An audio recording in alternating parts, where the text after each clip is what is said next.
Today, women's groups marked the 50th anniversary of the Federal Equal Pay Act by calling for passage of Governor Cuomo's Women's Equality Act. And specifically, they're calling on Senate IDC leader Jeff Klein to bring the bill to the floor for a vote after Senate Republican leader Dean Skelos said he would not let the abortion measure specifically come to the floor. The two share power over which bills get voted on and which do not. That has advocates for several issues focusing on Klein and the IDC as the legislative session winds down quickly.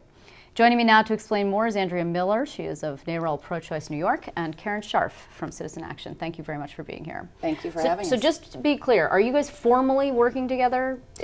No, I mean, what we're doing is we're realizing we have a similar logjam, right? Okay. And we understand that there are a number of important issues that are facing that same logjam.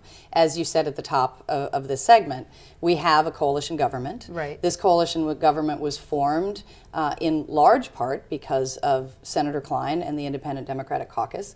And when that was formed, that caucus, and Senator Klein in particular, said, one of the main reasons I'm doing this is to be able to move important legislation to the floor. And in fact, Senator Klein himself has repeatedly said that a woman's right to choose is a core principle for him, for his conference, and that he believes in this. So we're really asking him to move that forward and show the leadership that he has said he promised. Yeah, he specifically said progressive legislation, if I remember correctly, when he formed this, and he did not think that there was a chance that the Democrats could get progressive legislation passed if they controlled the House, which is why he threw his lot in with the Republicans. Yep. He has put forward his own campaign finance bill. I don't know, do you consider that a real good faith effort, or was that just sort of a cover your back sort of a thing? You know, it's just a step one. I mean, as you said, when they formed the coalition, he said it was in order to get things done, in order to pass progressive legislation. He specifically said at the time that one of the litmus tests was going to be passage of campaign finance reform. And he said passage, he didn't say introduction of a bill.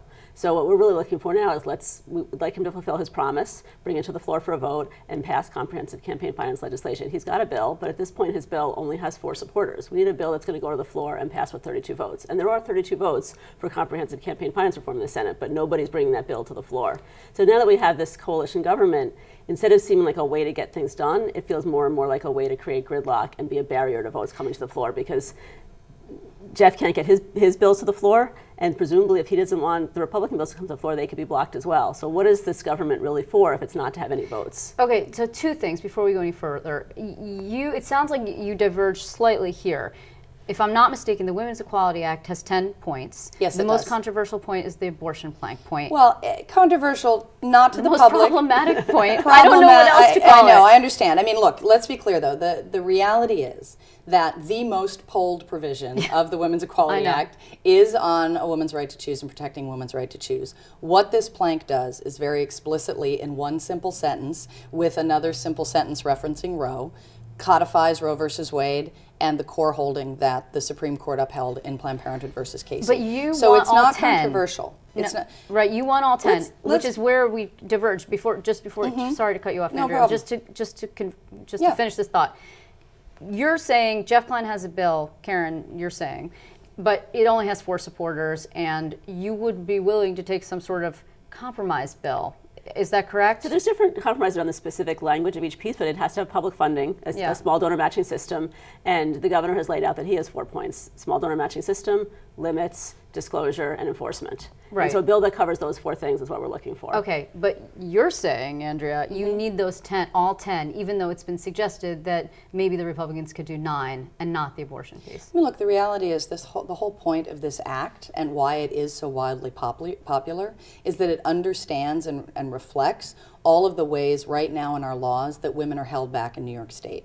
And let me just say, Sandra Day O'Connor, right, the first woman on the Supreme Court, when she helped to uphold the core holding of Roe versus Wade, which was to ensure that abortion remained legal prior to the point of viability or any time that a woman's life or health is threatened, her message was extraordinary and so simple, and that was, and this is what this bill is about, that there are a whole host of things that require women's equality, but that the ability of women to participate equally in the political and social and economic life of this nation is facilitated by the ability to make these reproductive decisions. All of these pieces together are what moves women's equality forward. Okay. And we have both bills are in the same situation where we have a strong bipartisan majority of New Yorkers in every single poll in favor of both of these packages, yet we can't get a vote in our state Senate. Well, that's a good segue to my next question, which is we have a bipartisan hybrid coalition, whatever you want to call it, in the Senate. You guys are focusing all of your pressure on Klein and company. Well, we're not focusing all of our pressure. Well, not on all of it, but at this point, you're looking at him. I mean, why not really push? You have in the past, though, pushed on Skelos. We're continuing. You are. We're continuing on the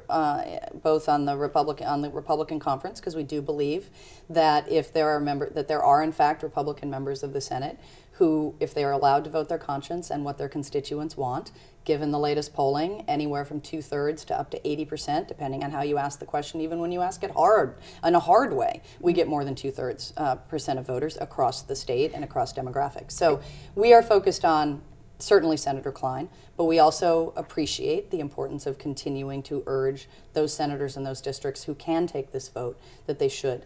Is it different for you guys, it's the same. Well, it's slightly different. We have mail and radio going in Republican districts, so we're focusing on both Republican and IDC. Okay.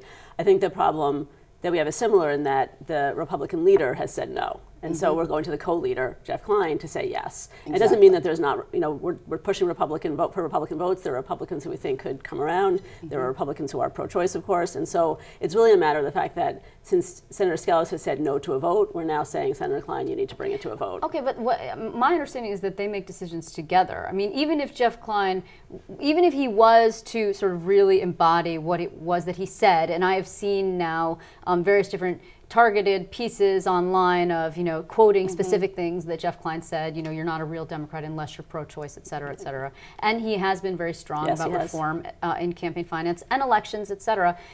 Nevertheless, even if he was really out there on that, if Dean Skelos says no, you need two people to say yes. Well, you don't can't actually, get it out there. 32 votes is still the majority of the Senate. The Brennan Center was out with a memo last week that laid out that there's a number of different procedural ways that as long as you have 32 votes, if Jeff Klein is presiding, as long as he's, or one of the IDC members are presiding, they try presiding. That's right. So when they're presiding, they can bring something to the floor with 32 votes if they want to. I mean, they've got to follow various procedural maneuvers, but it's not hard. They can do it. Whether they want to do it is a different story, but procedurally why would they want to do it? Politically speaking, it's like killing their agreement with the Republicans. If they used a procedural maneuver, the way, say, the coup did, for example, that they would kill their political agreement with the Republicans, and that's what keeps both sides in power. Well, Isn't it a tacit agreement? That's the question. Is this about power, or is this about actually doing something for New Yorkers? And that's really the core question. That's the question we're calling right now.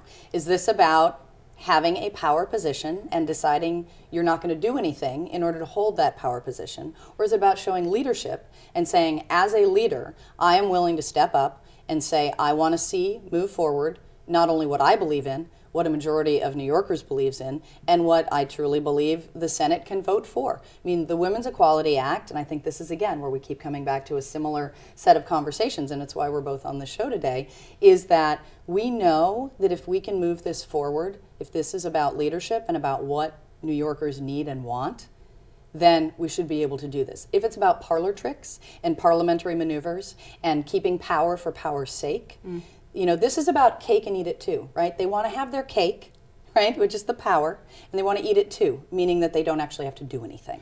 And that's not what this should be about. Okay. Democracy is about moving things forward. It's not about trickery. So the governor came out with the Women's Equality Act finally last week, and we had sort of been saying, where's the bill, where's the bill, where's the bill? Are you guys satisfied? I guess it's a question to both of you, but are the reform people satisfied that the governor's doing everything he can? I mean, he's a powerful person. He could ostensibly call Jeff Klein, who's a Democrat, in and say, look, I'm going to campaign against you. I don't think the governor would do this. That would be really going out there. But we don't know what side he's going to pick, and we're going into election year, and it's possible that he could pick sides with the Democrats. It's been a little bit of a problem corruption year this year, but he could. So are you satisfied that he's doing enough? He's pushing hard forward on this there's 2 weeks left of session. Right. He's pushing hard that his agenda get passed, with both the women's equality agenda and fair elections being 2 top agenda items for him since the state of the state and post-budget. We certainly encourage him to bring all the Democratic forces together, the Assembly, the Senate Democrats, and the IDC, in order to get this done. I do want to ask one last question. It has nothing to do with Jeff Klein or the Senate. There's been some speculation, and particularly since there's two women at the table, we're talking about the women's equality agenda, that one of the reasons why there's not been a more full-throated cry for the replacement of Shelley Silver in the wake of the Vito Lopez mess is because he's a progressive leader and he can push forward things like abortion rights, campaign finance reform. I mean, is that something that you think is playing into this, that whatever problems are happening in the Assembly? I mean, I think that there's a desire to conflate those two because it makes for sort of an interesting story. It does and indeed. I understand that. I appreciate that. I'm not saying that people aren't doing their jobs. I think they're doing their jobs. But the reality is one of the core principles and one of the core elements of the Women's Equality Act would be to make sure that there is truly zero tolerance when it comes to sexual harassment. So it seems like we'd really be cutting off our nose to spite our face if we decided that we were going to let something that happened in the legislature that was very problematic and that should never have been allowed to happen, and that there are steps being taken to address that going forward. If we were to let that be the reason that we don't move a Women's Equality Act forward, I mean, it would be such a bizarre universe in which it's okay to not move women's equality forward, to not create zero tolerance for sexual harassment, to not create full equality for women in our laws across a whole host of arenas, because women have been treated badly. Well, we call it Planet Albany. I just want to point out. Do you have anything to add on this particular point, Karen? Nope. I think it's just with 2 weeks left, the most important thing right now in the next 2 weeks is to move legislation. It seems like we're stalled on fair elections, stalled on the women's equality agenda, and a host of other things. And we feel like it's time for the coalition government to get things done, get things passed. Well, we have seen things become unstuck in a very rapid manner here on Planet Albany. I thank you very much, Karen Scharff. Andrea Miller, thank you. Thank you, Liz.